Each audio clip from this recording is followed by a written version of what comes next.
Hello friends, welcome to Bhuvana's channel 27. இன்னைக்கு நம்ம Veg Frankie or Veg roll எப்படி செய்யறதுன்னு பார்க்கலாம். ஈவினிங் டைம் ஸ்நாக்காவோ அல்லது டின்னராவோ ஈஸியாக இதை நம்ம ப்ரிப்பேர் பண்ணிடலாம். இப்போ நம்ம எப்படி ப்ரிப்பேர் பண்ணுறதுன்னு பார்க்கலாம். இது செய்கிறதுக்கு ஒரு மிக்சிங் பவுலில் 200 கிராம் அளவுக்கு மைதா மாவு சேர்த்துக்கலாம். கூடவே 150 கிராம் அளவுக்கு கோதுமை மாவு சேர்த்துக்கலாம்.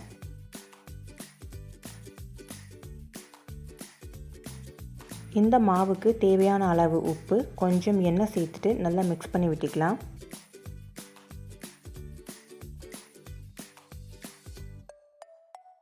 உப்பு எல்லா சைடும் நல்லா சேர்கிற மாதிரி மிக்ஸ் பண்ணி விட்டுட்டு இப்போ நம்ம கொஞ்சம் கொஞ்சமாக தண்ணி சேர்த்துட்டு சப்பாத்தி மாவு பதத்துக்கு நம்ம பிசைஞ்சு எடுத்துக்கலாம்.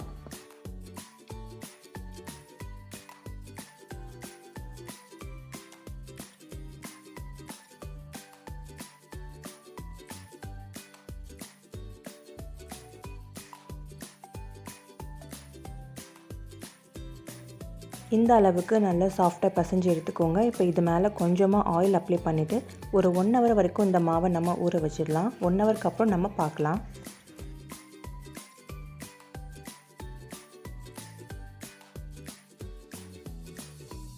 வெஜ் ரோலில் சேர்க்குறதுக்கு இன்றைக்கி நான் கேரட், முட்டைக்கூஸ், பொட்டேட்டோ, ஆனியன் அண்ட் கேப்சிகம் எல்லாம் எடுத்திருக்கேன். இது எல்லாத்தையும் நீளமாக கட் பண்ணி எடுத்துக்கோங்க. உருளைக்கிழங்கு தவிர மற்ற எல்லா காய்கறிகளையும் நம்ம அப்படியே சேர்த்துக்கலாம். இப்போ உருளைக்கிழங்கு மட்டும் நம்ம கொஞ்சமாக மசாலா சேர்த்து ஃப்ரை பண்ணி எடுத்துக்கலாம். அதுக்கு ஒரு பவுலில் நம்ம கட் பண்ணி வச்சுருக்கிற உருளைக்கிழங்கு சேர்த்துக்கிறேன்.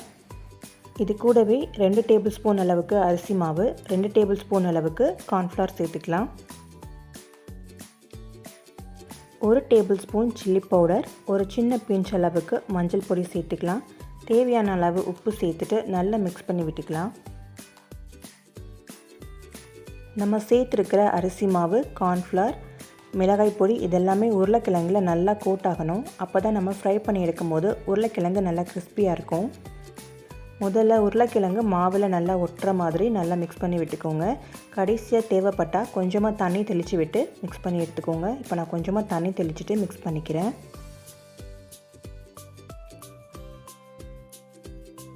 இந்த மாதிரி மிக்ஸ் பண்ணி எடுத்துக்கோங்க. இப்போ எண்ணெயை சூடு பண்ணிவிட்டு நம்ம ரெடி பண்ணி வச்சுருக்கிற உருளைக்கிழங்கு அதில் சேர்த்து ஃப்ரை பண்ண ஆரம்பிச்சிடலாம். உருளைக்கிழங்குக்கு பதிலாக இதே மாதிரி நம்ம பன்னீரையும் கட் பண்ணிவிட்டு இதே மாதிரி மசாலா பொடிகள் சேர்த்து ஃப்ரை பண்ணி எடுத்துக்கலாம். அதுவுமே ரொம்பவே டேஸ்ட்டாக இருக்கும்.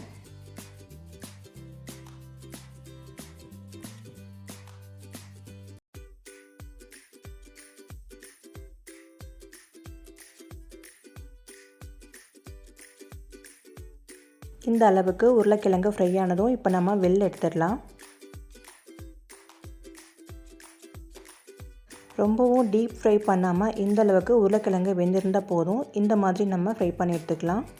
இப்போ இது ஒரு பக்கம் இருக்கட்டும். இப்போ ஒரு மிக்சிங் பவுலில் 2 எக்கு உடைச்சி சேர்த்துக்கிறேன்.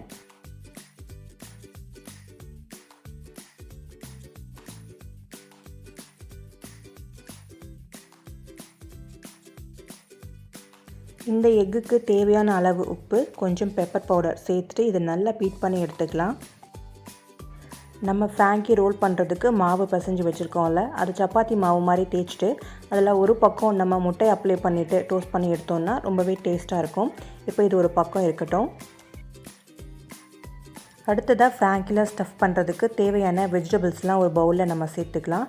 இதுக்கு முட்டைக்கோஸ், ஆனியன் இது ரெண்டையும் தண்ணியில் நல்லா வாஷ் பண்ணிட்டு சேர்த்துக்கோங்க. அப்போ தான் அதோட ஸ்மெல்லும் காரத்தன்மையும் கம்மியாக இருக்கும். இது கூடவே கட் பண்ண குடைமிளகாய் சேர்த்துக்கலாம். கூடவே நீளமாக கட் பண்ண கேரட், தேவையான அளவு உப்பு, கொஞ்சம் பெப்பர் பவுடர் சேர்த்துக்கலாம்.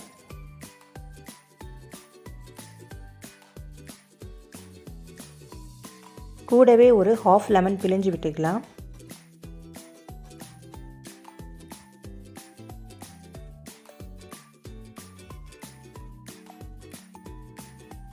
இது எல்லாத்தையும் சேர்த்துட்டு நல்லா மிக்ஸ் பண்ணி விட்டுக்கலாம். இப்போ நமக்கு ஸ்டஃபிங் பண்ணுறதுக்கு தேவையான வெஜிடபிள்ஸ் ரெடி ஆயிடுச்சு.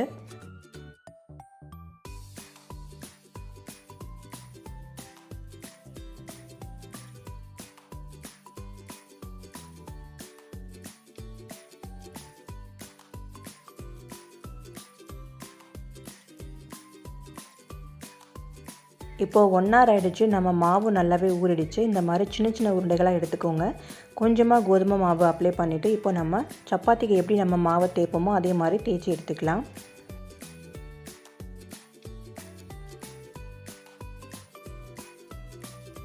எந்த அளவுக்கு லைட்டாக தேய்க்க முடியுமோ அந்தளவுக்கு லைட்டாக தேய்ச்சிக்கோங்க. அப்போ தான் நம்ம வெஜிடபிள்ஸ்லாம் உள்ளே வச்சு ரோல் பண்ணும்போது ஈஸியாக ரோல் பண்ண முடியும்.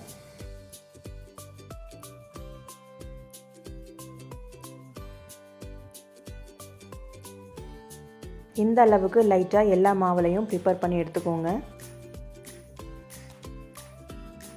இப்போது தோசைக்கல்லை சூடு பண்ணிவிட்டு இப்போ அதில் சேர்த்துடலாம்.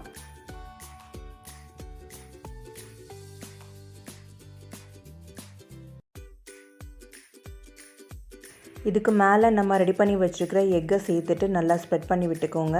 2 சைடும் நல்லா வேகிற மாதிரி திருப்பி போட்டு எடுத்துக்கோங்க. ஒரு பக்கம் மட்டும் இந்த மாதிரி எக் அப்ளை பண்ணால் போதும். நம்ம ரோல் பண்ணும்போது இது ஸ்டஃபிங்குள்ளே வந்துடும்.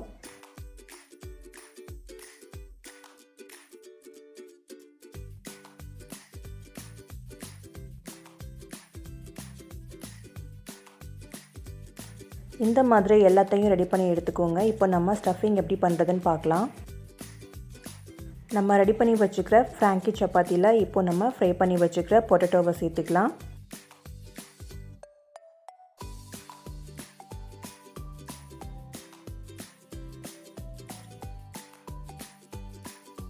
ரோல் பண்ணுறதுக்கு ஏற்ற மாதிரி ஸ்ட்ரைட்டாக வச்சுக்கோங்க.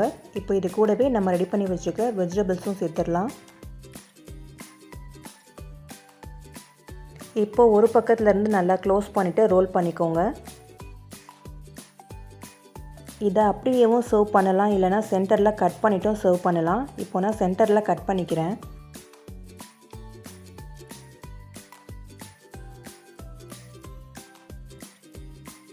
அவ்வளோதான், நம்முடைய வெஜ் ஃப்ராங்கி சூப்பராக குயிக்காக ரெடி ஆயிடுச்சு. டொமேட்டோ கெச்சப்போடு சேர்த்து சாப்பிட்றதுக்கு இது ரொம்பவே சூப்பராக இருக்கும். நீங்களும் இதே மாதிரி ட்ரை பண்ணி பாருங்கள். ட்ரை பண்ணி பார்த்துட்டு உங்களுக்கு எப்படி வந்துச்சுன்னு கமெண்ட் செக்ஷனில் சொல்லுங்கள்.